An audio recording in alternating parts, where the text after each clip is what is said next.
Good morning to all of you. आज बेटा हम डिस्कस करेंगे विंड के बारे में। ठीक है, कि विंड किस तरह से, जिस वे से वो फ्लो करती है, जिस जगह से जाती है, तो उस जगह से क्या है कि जिस जगह से वो क्रॉस करती है वहाँ पर अलग अलग तरह की लैंडफॉर्म्स जो है वो क्रिएट होती है। ज़्यादातर मतलब ये जो विंड का वर्क है या विंड जिस तरह से फ्लो करेगी, ये सारे जितनी भी डेजर्ट एरिया, मारुस्थली भाग है, वहाँ पर ही ये चीज़ें जो है पॉसिबल हो पाती हैं। ठीक है, तो जैसे मैंने इसमें आपको थ्रू द एक विक्टोरियल मैंने इसमें कुछ दिखाया है आपको कि किस तरह से विंड या तो इस तरह से चलेगी, ठीक है, और एक यहाँ है फिर इसमें सर्कल की तरह चलती है, सर्कल की तरह आगे की तरफ मूव करती है। सपोज कोई ऑब्स्टेकल है यहाँ पर, और ऑब्स्टेकल के साथ में बार बार जैसे टकराएगी, ठीक है, इसके साथ में जैसे ही वो इसके ऊपर मैकेनिकल प्रोसेस करेगी, तो इसके इसके अकॉर्डिंग क्या है कि यहाँ पर जो है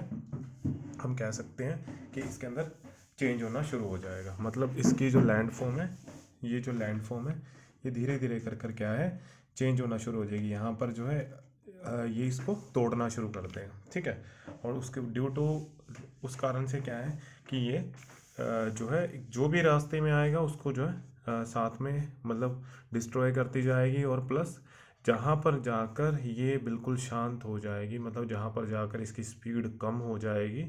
ठीक है। स्पीड कम करने का भी वे यही है कि जितनी भी इसमें ऑब्स्टेकल्स आती हैं, जितने भी माउंटेन हैं या फिर कोई कोई कोई हम कह सकते हैं कि कोई इस तरह की पर्वत श्रृंखला है, ठीक है, तो वो इसके अंदर जो है वो एक तरह का ऑब्स्टेकल का काम करता है, नहीं तो ये पूरी वेलोसिटी के साथ में जो है फ्लो करती है, ठीक है। तो यही रीज़न है इसके अंदर कोल्ड है, वार्म है, ये दो तरह की हम इसके अंदर विंड कह सकते हैं, ठीक है। तो और क्या होता है कि इसकी रुका जितनी भी इसके अंदर ऑब्स्टेकल्स आती है वही इसकी स्पीड को डिसाइड करती है। जितनी ज़्यादा ऑब्स्टेकल आएंगी वही इसकी स्पीड को स्लो करने में इसकी हेल्प करती हैं, ठीक है ना। और एक चीज़ और भी है कि जितने भी डेजर्ट एरिया है, जितना भी मारुस्थल का भाग है, वहाँ पर जितनी ज़्यादा वनस्पति, जितनी ज़्यादा वेजिटेशंस होंगी, ठीक है, तो उस कारण से क्या है कि उस एरिया के अंदर क्या है कि नेचुरली बात है, वहाँ पर जो है टेम्परेचर जो है वो वहाँ पर जो है कम होगा। और वहाँ पर जो है इस तरह की हम कह सकते हैं कि जब वहाँ से वेजिटेशन जब वहाँ से जब एयर फ्लो करेगी तो नेचुरली उसकी स्पीड कम होगी, क्योंकि जिस जगह पर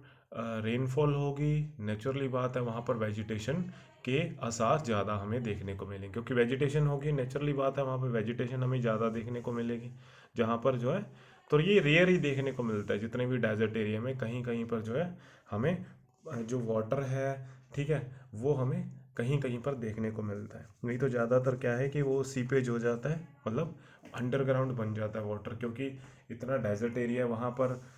जो है एकदम से पानी जो है इतनी अच्छी वहाँ पर रेनफॉल नहीं कह सकते हम, लेकिन जहाँ पर भी होती है वहाँ पर क्या है एक तरह की कुछ वेजिटेशन जो है हमें देखने को मिलती है। और वो वेजिटेशन जो है वो भी एक तरह का हम कह सकते हैं कि ऑब्स्टेकल है, ठीक है। उस कारण से क्या है कि वहाँ पर वो जो है एयर है उसकी जो फ्लो है, ठीक है, उसकी स्पीड है वो वहाँ पर हमें कम देखने को मिलती है, ठीक है। उसके बाद इसमें हम पढ़ेंगे इरोजनल लैंडफॉर्म्स, ठीक है। तो सबसे पहले आता है इसमें पिड माउंटेन, ठीक है। पिड माउंटेन्स क्या होता है कि जिनको हम जो देखो मैं इसमें थ्रू द डायग्राम आपको बताता हूँ। ये माउंटेन है हमारा, और माउंटेन के जो जैसे यहाँ जड़ के अंदर यहाँ पर बिल्कुल जो है इसके बिल्कुल फुटिल वाला जो इलाका है, यहाँ पर हमें जो है पिड माउंटेन्स देखने को मिलते हैं, ठीक है ना। पिड माउंटेन क्या होते हैं कि ये जितने भी उसके डेबरीज होते हैं, जितने भी माउंटेन्स के डेबरीज होते हैं, ठीक है ना, इन्हीं के इन्हीं के द्वारा ही जो है यहाँ पर एक रॉक का निर्माण होता है जिसको हम पिड माउंटेन कहते हैं। मतलब यहाँ से इसी का ही जो है मलबा डेबरीज जो है, ठीक है ना, जितने भी कंकर पत्थर है वो सारे के सारे जो है इसी के होते हैं। उस वजह से क्या है यहाँ पर हमें ये जमा हो जाता है और जिसको हम पिड माउंटेन्स कहते हैं, ठीक है ना। और उसके बाद क्या है कि जैसे जैसे ही ये जो माउंटेन है धीरे धीरे कर कर क्या है कि इसके अंदर जो है चेंज होना शुरू हो जाता है, ठीक है। उसके बाद हम बात करते हैं कि जब ये जैसे हम कह सकते हैं कि जो पिड माउंटेन है वो धीरे धीरे कर कर क्या है कि जैसे ही ये चेंज होता है, ठीक है, जैसे मैं यहाँ पे भी पिड माउंटेन बना देता हूँ, ये माउंटेन है और यहाँ पर इसकी जो है फुटिल वाला जो एरिया है यहाँ पर पिड माउंटेन देखने को मिलता है। और जैसे जैसे ये पीछे हटता जाता है, ठीक है ना, मतलब यहाँ पर एयर जो है इसको बार बार जो है मैकेनिज्म लगाएगी, ठीक है ना, मैकेनिज्म लगाएगी तो इसके अंदर अब क्या है, अकेली एयर नहीं है, एयर के अंदर भी जो है बहुत सारे हम कह सकते हैं कंकर पत्थर हैं या फिर हम कह सकते हैं ग्रेवल्स हैं, ठीक है ना, वो भी एक तरह का मैकेनिज्म का काम करते हैं, ठीक है। एक उस कारण से क्या है कि ये एक मैकेनिकली जो है इसको तोड़ना फोड़ना शुरू कर देते हैं, जिस कारण से क्या है कि ये जो माउंटेन है वो जो है फ्लैट होना शुरू हो जाता है, मतलब ये वाला सीन जो है इस तरह से हमें देखने को मिलेगा, ठीक है, और फिर धीरे धीरे प्लेन हो जाएगा। ये फर्स्ट स्टेज है, सेकंड स्टेज है और थर्ड स्टेज है, ठीक है, ये 3 स्टेज हमें यहाँ पर देखने को मिलती है, ठीक है। तो इसके अंदर क्या है कि जैसे ही ये तीनों स्टेज में से जब ये सेकंड स्टेज में आता है तो इसमें क्या है कि ये जो हम कह सकते हैं कि जो इसका हम कह सकते हैं कि ये जो पिड माउंटेन है ये धीरे धीरे कर कर जो है बढ़ना शुरू हो जाता है, ठीक है ना, क्योंकि इसके साथ में क्या है कि जो भी जितना भी मतलब इसके ग्रेवल्स वगैरह जो भी कुछ टूटेगा इसका, ठीक है, इरोजनल पॉइंट जो है वो सारा इरोजनल जो है इकट्ठा होना शुरू हो जाएगा, कुछ एयर अपने साथ में ले जाएगी, कुछ जो है यहाँ पर इकट्ठा होना शुरू हो जाएगा, ठीक है ना। तो क्या है कि इसके कारण ही क्या है कि इसके अंदर जो है हम कह सकते हैं कि पैरेलल जो है एक पैरेलल प्रोसेस जो है यहाँ पर हमें देखने को मिलता है, ठीक। उसके बाद है हमारा ईसलबर्ग, ठीक है। तो क्या होते हैं कि जो हमारे ईसाइलबर्ग्स होते हैं वो कुछ इस तरह से हमें देखने को मिलते हैं कि जिस तरह से हम कह सकते हैं कि जब एयर फ्लो करती है, ठीक है ना, तो एयर फ्लो करती है तो क्या है कि उसके जो हम कह सकते हैं कि रास्ते में जो है कुछ जो है हमें माउंटेन्स देखने को मिलती हैं, ठीक है ना। अब माउंटेन्स क्या है कि वैसे तो इसका नाम है जो ईसलबर्ग्स जो है इसका नाम ऐसे हम इसको कह सकते हैं, जो ईसलबर्ग्स है इसको हम कह सकते हैं एक तरह का जस्ट लाइक ए आइलैंड, ठीक है ना, एक तरह का आइलैंड की तरह जो है हमें ये देखने को मिल सकता है, ठीक है ना। और हम ऐसे भी कह सकते हैं कि जितने भी डेजर्ट एरिया, ठीक है ना, डेजर्ट एरिया के अंदर जितने भी हमें लैंडफॉर्म्स देखने को मिलती हैं वो एक तरह का जो है इस बर्ग्स है, ठीक है ना। देखो मैं आपको थ्रू द डायग्राम इसमें बता देता हूँ कि ये देखो ये जो है हमारा इस बर्ग्स हमें देखने को मिलता है, ठीक है। ये जो है इस तरफ जो है एयर फ्लो करती है और ये कुछ पार्ट जो है हार्ड सॉइल के रूप में जो है कहीं कहीं पर, जैसे मान लो डेजर्ट एरिया में कहीं कहीं पर जो है हार्ड सोल हमें देखने को मिलती है और वो हार्ड सोल जो बाहर निकली होती है और जिस तरह से एक तरह का हमें एक माउंटेन देखने को मिलता है, इस तरह से हम कह सकते हैं कि स्मॉल माउंटेन की तरह जो है वो सारी की सारी लैंडफॉर्म जो है वो हमारी ईसलबर्ग्स के अंदर जो है हमें देखने को मिलती हैं, ठीक है। और इसके बाद जो है जैसे हम बात करते हैं पलाया की, ठीक है, पलाया भी जो है हमें इस तरह से ही देखने को मिलती है। पलाया के अंदर हम क्या कह सकते हैं कि जितना भी हमारा जो बेसिन है, ठीक है ना, क्या होता है कि अब जितना भी बेसिन है, जैसे मान लो जो जहाँ पर जो है हम कह सकते हैं कि किसी भी एरिया के अंदर जो फ्लो करती है, कोई भी चीज़ फ्लो करती है तो जहाँ पर उसका बेसिन होता है, बेसिन हमेशा जो है वो नीचे का पार्ट होता है, ठीक है। अब वो बेसिन के अंदर क्या है कि उस एरिया के उसके अंदर जो उसके साइड्स होती हैं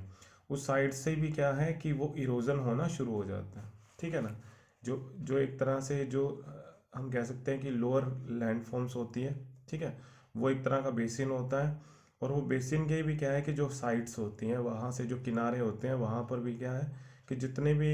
डेबरीज, जितने भी जो है ग्रेवल्स जमा होते हैं, मतलब अवसाद वगैरह जमा होते हैं, वो सारे के सारे क्या है कि वहाँ से भी जो है हटना शुरू हो जाते हैं। अब यहाँ से हटना शुरू हो जाएंगे तो क्या है कि एक तरह का हम कह सकते हैं कि जो माउंटेन है, ठीक है, जो जो आगे फ्लैट फॉर्म्स है, मतलब ये वाला जो हम कह सकते हैं कि यहाँ पर इसके ये सेकंड कंडीशन के अंदर हमें देखने को मिलता है पलाया। यहाँ पर क्या है कि जो भी यहाँ पर बेसिन बनेगा, अब बेसिन्स के अंदर क्या है कि इसके जो किनारे हैं उसको भी इरोजन करना शुरू कर देगी और अपने साथ में क्या है इसको भी उड़ाकर जो है एक प्लेन एरिया के अंदर जाकर बिछा देगी, ठीक है। और जहाँ जिसको जो है प्लेन एरिया के अंदर क्या है कि उस एरिया के अंदर बिछा देगी जहाँ पर जो है हमें ये पलाया देखने को मिलते हैं, ठीक है ना। मतलब वहाँ पर जो है एक तरह का उसको पलाया कहते हैं हम, ठीक है। पलाया को हम इस तरह से देख सकते हैं कि जितने भी, अब इसमें अगर इसको पढ़ा जाए तो कुछ इस तरह से हमें देखने को मिलेगा ये, ठीक है, कि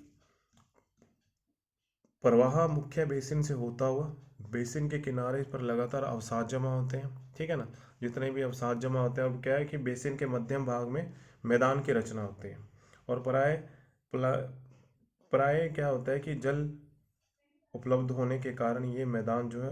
उथले जल क्षेत्र में परिवर्तित हो जाता है। इस प्रकार इसे उथला जल की झील को पलाया कहते हैं। मतलब जो यहाँ पर जो है झील का निर्माण होता है उसको जो है हम पलाया कह सकते हैं, ठीक है ना। तो पलाया के अंदर भी क्या होता है कि एक तरह का जो हमारी जितनी भी लैंड फॉर्म्स है, ठीक है, वो भी हमें यहाँ पर जो है एक तरह की रिवर या छोटा हम कह सकते हैं कि ओशंस जो है वो हमें यहाँ पर देखने को मिलता है, ठीक है। वो एक तरह का पलाया है, ठीक है। लाइक है ओशिस बोलते हैं जिसको हम, ठीक है। तो ओशिस है, ठीक है, एक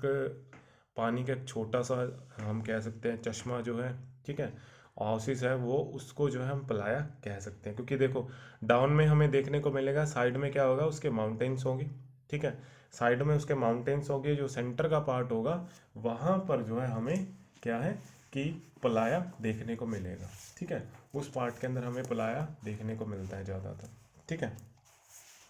उसके बाद है डिफ्लेक्टेड फ्लोज। क्या होते हैं कि डिफ्लेक्टेड जो फ्लोज हैं हमारे, ठीक है, वो डिफ्लेक्टेड। और इसके अंदर क्या है कि एक चीज़ और है पलाया के अंदर, अगर हम पलाया जो है वो अगर किसी कारण से क्या है कि सीपेज हो जाता है, जैसे मान लो ज़्यादातर हमें देखने को बोलता है कि वहाँ पर जो है इवापोरेशन हो जाता है, वाष्पीकरण हो जाता है, तो क्या पानी वहाँ से उड़ जाता है। और उस कारण से क्या है कि नीचे हमें जो लेयर देखने को मिलती है वो ज़्यादातर हमें क्या है कि वहाँ पर एक तरह की रे या कलर भी हम उसको कहते हैं, ठीक है। उसके अंदर क्या है कि एक अल्काइन जो है वहाँ पर लैंड हमें देखने को मिलती है, कि जैसे सीपेज हो जाता है। सीपेज के कारण क्या है कि ज़्यादा सीपेज से क्या है कि वो जो मिट्टी की सॉइल की जो फर्टिलिटी होती है उसके साथ के जो फर्टिलाइजर्स होते हैं जो भी है वो मतलब सरफेस के ऊपर आ जाते हैं और एक तरह की वाइट लेयर बन जाती है, जिसको हम जो है कलर या रे या फिर ये अल्काइन फ्लैट्स भी कहते हैं, ठीक है ना। उसके बाद है डिफ्लेक्शन फ्लो। जो है डिफ्लेक्शन फ्लो क्या होता है कि जब जो विंड है वो एक ही डायरेक्शन के अंदर जो है अगर वो फ्लो करती है, ठीक है, तो उस वजह से क्या है कि अब जो भी रास्ते में चीज़ आएगी उसको क्या है वो एक डिफ्लेक्शन जो है, होलो भी कह सकते हैं हम इसको, होल्स, सॉरी, डिफ्लेक्शन होल्स जो है, इसमें क्या है कि ये एक ही डायरेक्शन में फ्लो करता है। और क्या है कि जैसे इसके अंदर सॉइल भी है, इसके अंदर डेब्रीज है, इसके अंदर कंकर पत्थर है, ठीक है ना, वो सारे के सारे को आपस में फ्लो करती हुई एक एक ही डायरेक्शन में ये जो है घूमती हुई जाती है, जिसको हम जो विशाल गर्त भी कहते हैं, ठीक है। और क्या है कि इसके बाद क्या है कि ये जहाँ पर भी ये हमें देखने को मिलता है कि ज़्यादातर इसमें जितने भी ऑशिसेज होते हैं के रूप में भी विकसित हो जाता है कई बारी, क्योंकि कई बारी ये ज़्यादा जो उस पार्ट का जो है ज़्यादा वो हम कह सकते हैं कि ज़्यादा इरोजन कर देती है, जिस कारण से क्या है कि वहाँ पर क्या है एक गर्त बन जाता है जिसको वात गर्त बोलते हैं, ठीक है। गर्त मतलब एक खाई के रूप में। तो क्या है कि वहाँ पर जो है इस तरह की झील है, जैसे पलाया है, इस तरह की झील का निर्माण भी वहाँ पर हमें देखने को मिल जाता है। देखो इसमें मैं आपको थ्रू द डायग्राम आपको बता देता हूँ। देखो ये सर्कल के रूप में जो चल रहा है, एक भंवर के रूप में जो है एक ही डायरेक्शन में चल रहा है, इसको जो है डिफ्लेक्शन होल बोलते हैं इसको, ठीक है। अभी डिफ्लेक्शन होल ये देखो यहाँ पर इतनी नीचे तक जो है ये फ्लो मतलब कर देता है, ठीक है, इतने नीचे तक इरोजन कर देता है। इरोजन करने से क्या है कि जो नीचे का सरफेस है, हार्ड सरफेस तक भी ये नीचे फ्लो कर जाता है। और यहाँ पर इस पार्ट के अंदर क्या है कि कई बार जो है एक तरह की लेक या झील बन जाती है, जिसको हम पलाया भी कह देते हैं, ठीक है। तो ये भी इसके साथ में डिफ्लेक्शन फ्लो जो है इसके साथ ही में जुड़ा हुआ है, ठीक है। फिर आता है ब्लो आउट। ब्लो आउट क्या होता है कि वाताग्र जिसको बोलते हैं, कि एक ही डायरेक्शन के अंदर क्या है कि ये तीव्र वेग पवन के साथ उड़ाने वाली धूल कण और अपघर्षण से चट्टानी तल पर पहले उथल उथले गर्त, जिसे हम वात गर्त बोलते हैं, ठीक है ना, कि जिस तरह एक स्पीडली फ्लो के साथ में क्या है कि ये अपने साथ में जितने भी डस्ट पार्टिकल्स हैं उनको उड़ाती है। फिर वो डस्ट पार्टिकल्स क्या है कि वो भी आपस के अंदर क्या है कि इरोजन करते हैं। ठीक है, वो आपस के अंदर भी एक दूसरे के साथ में इरोजन करते हैं, और जो सामने जो भी रॉक स्ट्रक्चर हमें देखने को मिलेगा उसका भी इरोजन करते हैं। ठीक है, और जिसके कारण क्या है कि हम उसको जो है ब्लो आउट्स कहते हैं। ठीक है, मतलब ये जो है रिएक्शन जो विंड है उसके अंदर ही हमें देखने को मिलता है। ठीक है, उसके बाद आती है हमारी मशरूम। मशरूम कैसे है कि जैसे जैसे आपने देखा होगा मशरूम, मशरूम एक तरह का इस तरह से अपने को देखने को मिलेगा, ये मशरूम है। ठीक है, तो क्या होता है कि जब यहाँ से विंड फ्लो करती है, ठीक है, फ्लो करने के बाद क्या है कि जो यहाँ पर एक सॉफ्ट स्ट्रक्चर है और एक हार्ड स्ट्रक्चर है, जो सॉफ्ट स्ट्रक्चर है उसको इरोजन कर देती है, और ऊपर का जो हार्ड स्ट्रक्चर है ये एक टाइम में इस तरह से थी, एक तरह की लैंड फॉर्म्स थी। ठीक है, और धीरे धीरे क्या हुआ कि जो बीच का सेंटर का पार्ट था ये धीरे धीरे करके इरोजन होना शुरू हो गया, लेकिन ऊपर का हार्ड पार्ट जो है वो वैसे का वैसे रहा, और देखने में एक मशरूम की तरह, या फिर हम इसको कह सकते हैं कि हमें एक मशरूम की तरह ये देखने को मिलती है। ठीक है, तो इसको जो है हम मशरूम कहते हैं। ठीक है, इसी तरह से ही इसी के अंदर ही जो है हम कह सकते हैं कि जो है ये मैंने आगे ज्यूजन भी बनाया है। ठीक है, ज्यूजन भी इस तरह से होता है कि एक सॉफ्ट एक स्ट्रांग है, एक एक वीक है, एक स्ट्रांग है, एक वीक है, एक स्ट्रांग है। ठीक है, इस तरह की लैंड फॉर्म्स होती है। इसको भी हम इस तरह से समझ सकते हैं, ये देखो ये वाला जो है कि विंड इस डायरेक्शन में फ्लो करती है। जिस डायरेक्शन में हार्ड सोइल हार्ड रॉक्स होती हैं उसको नहीं इरोजन कर पाती, और जो सॉफ्ट रॉक होती है उनको इरोजन कर देती है। तो इसकी डायरेक्शन कुछ इस तरह से, ये देखो इधर से डायरेक्शन है, तो इस तरह की जो है हमें रॉक्स देखने को मिल जाती है। मतलब जो सॉफ्ट पार्ट है उसका इरोजन ज़्यादा होता है, हार्ड पार्ट का इरोजन जो है वो कम होता है। ठीक है ना, हार्ड रॉक कम इरोजन होता है, और सॉफ्ट रॉक जो है कोमल चट्टान है या कठोर चट्टान है, कठोर चट्टान का जो है हम कह सकते हैं कि फ्लो जो इरोजन है वो कम होता है, और कोमल का जो है चट्टान का जो इरोजन है अपरदन है वो ज़्यादा होता है। ठीक है, इसको जो है हम इस तरह से देख सकते हैं। ठीक है, और इसी के साथ ही जो है हम लास्ट में जो है इसके सैंड ड्यून, सैंड ड्यून क्या होते हैं कि जैसे हम देखते हैं कि जो डेजर्ट एरिया है उसके अंदर हमें ज़्यादातर जो है सैंड ड्यून देखने को मिलते हैं। सैंड ड्यून मतलब इस तरह के टीले, इस तरह के जो बालू के टिब्बे जिसको बोलते हैं वो हमें देखने को मिलते हैं वहाँ पर, कि वहाँ पर जो है हमें ज़्यादातर बड़े बड़े मारुस्थली भाग के अंदर क्या है कि बड़े बड़े टीले हमें देखने को मिलते हैं, उनको हम जो है सैंड ड्यून कहते हैं। ठीक है, और एक तरह के लिए क्या है कि ये जो है इनके निर्माण में क्या है कि एक अवरोध का होना भी आवश्यक होता है, इस कारण से इसको बालू टिब्बे भी कहा जाता है। ठीक है ना, और एक तरह की क्या है कि इसके अंदर जो है हम कह सकते हैं कि ये आपके बुक में डायग्राम्स के थ्रू भी हम देख सकते हैं इसको। ठीक है, तो क्या है कि एक तरह की इस तरह की डायरेक्शन भी हमें देखने को मिलती है। ठीक है, इस तरह की डायरेक्शन कैसे मिलती है कि जब विंड की जो हम कह सकते हैं कि अ, जो विंड की फ्लो है वो इस तरह से हमें देखने को मिलता है। ठीक है, इस तरह से फ्लो देखने को मिलता है, और ये फ्लो के कारण क्या है कि ये कोने के ऊपर क्या है कि हार्ड रॉक्स होती हैं और बीच में सॉफ्ट रॉक होती है। तो इसके पास में क्या है कि यहाँ पर जो है जो विंड के अंदर जितना भी फ्लो होता है, जो इसके अंदर मटेरियल होता है वो हार्ड मटेरियल यहाँ इकट्ठा होता रहता है, और सॉफ्ट मटेरियल धीरे धीरे कर कर दूर इकट्ठा होता रहता है, जिस कारण से क्या है कि ये इस शेप के अंदर हमें देखने को मिलती है। ठीक है, तो इसको क्या है कि हम सैंड ड्यून कहते हैं। ठीक है, ये हमें जो है सैंड ड्यून इस तरह से देखने को मिलती है, जैसे या फिर इसको कहते हैं कि नवचंद्राकार टिब्बा जिसकी भुजाएं पवन की दिशा में निकल जाती हैं, जिसको हम बारखन कहते हैं। ठीक है ना, अब जिस डायरेक्शन में ये बह रही है इसी दिशा के अंदर जो है निकल जाती हैं, तो जिसके कारण हम इसको जो है बारखन कहते हैं। ठीक है, तो इस तरह से हमें ये देखने को मिलते हैं। ठीक है, तो इसके साथ ही जो है आपका बेटा ये वाला जो चैप्टर है, ठीक है, वो कंप्लीट है। इसके अंदर जो है हमारा लास्ट ये रह गया था एक विंड वाला। विंड अब जिस रास्ते में विंड फ्लो करती है उस रास्ते में अलग अलग तरह की लैंड फॉर्म्स बनती है।